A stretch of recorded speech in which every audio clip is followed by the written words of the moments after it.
People who have been in a coma, what was it like from your perspective? A friend of mine was in a 6-month coma after an accident. Afterwards he made sure to tell everyone around him to talk to people in a coma because they can hear you.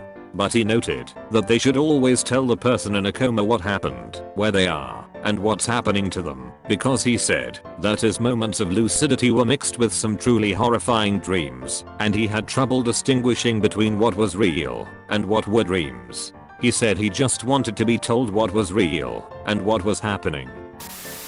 My friend was in a coma about 10 years ago for roughly 3 weeks. Car accident. When he woke up we visited him, and when I was alone with him, he told me it was like a lucid dream. The real world was gone, and he felt like he was in a world he could create himself for years. He was dead serious too. He talked on and on about how he had a slight understanding that he was not in the real world anymore, and that he thought he might be in heaven. About how he felt like he was actually dying, and his last few seconds just stretched on and on forever. He said that's what it felt like. He mentioned that he could fly in the coma dream, and that it was amazing. He spent a little while in the hospital, then went home, did physical therapy for about 2 weeks, before killing himself with pain pills and vodka. People thought the pain was too much, that it was an accidental overdose, or that the therapy and the accident made him feel helpless and depressed. Honestly, I think he wanted back into his lucid dream world. The way he talked about it was like the best thing he ever experienced.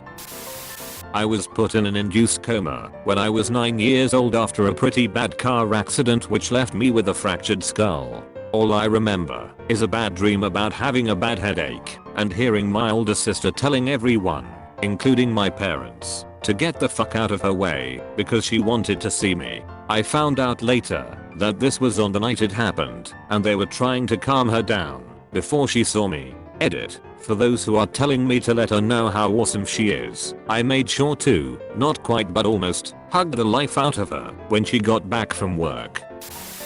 A few years ago my dad was in a medically induced coma for about 2 weeks. Everyone thought he was completely unconscious the whole time, until he woke up and started mentioning conversations people had around him while he was under. This even surprised the doctors. He said that from his perspective it was like he was asleep most of the time, but he would occasionally wake up and could hear what was going on around him without being able to move or do anything, before he would eventually drift back to sleep. After being in a really bad accident that left one of my good friends, the driver, brain dead, they put me into a chemically induced coma for under a week to prevent brain damage due to swelling. When I first woke up, my memory was much better than it was as it gradually faded in the days to come. I have a journal my mother recorded things in, and I recalled many things I shouldn't have been able to immediately after waking up.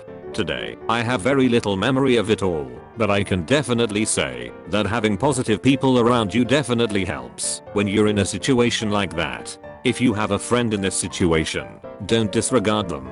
Even though your life has moved on, they may wake up one day and in their mind, not a day has passed since the last conversation they had with you. I was out for 45 days, no white light, no tunnel, nothing. Woke up and couldn't remember who I was. For 6 months, never really fully recovered, so I just started life again. Turns out I'm a completely different person than I was, and that is a really good thing. I get memories now and then. They aren't pleasant. A woman came and sat by my bed for 6 weeks. Turns out she was my ex-lover. I couldn't remember her. Didn't recognize my mother. I was in a coma for 3 days following a serious cycling accident, medically induced. I woke up with zero recollection of why I was there or what was said while I was out. It is easily the scariest situation I've found myself in, but I can't say I remember it. I woke up to my mom and dad in the hospital with me and my body in traction of some sort, and that was way scarier to me. I'm not sure where I read it, but a girl talked about her experience and she mentioned that it was like going in and out of sleeping/dreaming.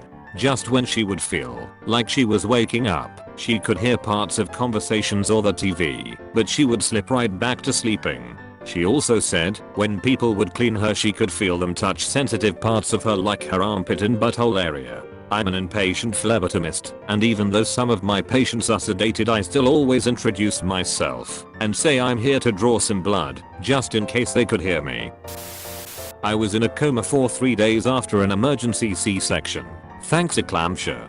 They actually lost me for a couple of minutes after they delivered my twin boys. I remember hearing the sound of my dad crying close by. I could hear people talking around me, but any time I would try to focus on what I thought I was seeing, it was like looking in a kaleidoscope.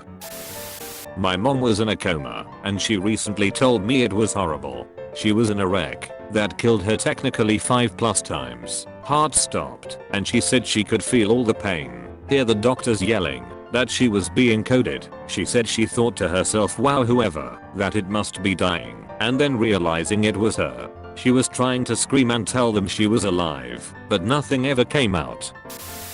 Dunno. I was in a coma for 11 days, severe brain injury. I don't remember being in a coma or waking up from a coma. I lost several years of memories prior to the coma, and my brain didn't really start to retain information again until 6 weeks after I came out of the coma. I'm told that my personality changed afterwards. I had to rebuild most areas of my life. It sucked, but it was probably a good thing. Although I'd be lying if I said I never wondered what my life would be like if I'd never had the coma. I had a seizure and was in a medically induced coma for 3 days when I was 17. To be honest, I don't remember anything. I remember fading in and out of the anesthesia, trying to pull my breathing tube out, and in that my hands were restrained to the bed so I couldn't. When I woke up and was coherent, I couldn't recall anything from actually being in the coma. They had even moved me to a hospital over 100 miles away. It was really just nothing but black. No dreams, no lights, no voices, just nothing. My husband was in a coma for a couple weeks. He got pneumonia his freshman year of college. The coma was medically induced because he had a really bad immune system or something. He told me all he remembered was waking up really confused and with a really full beard.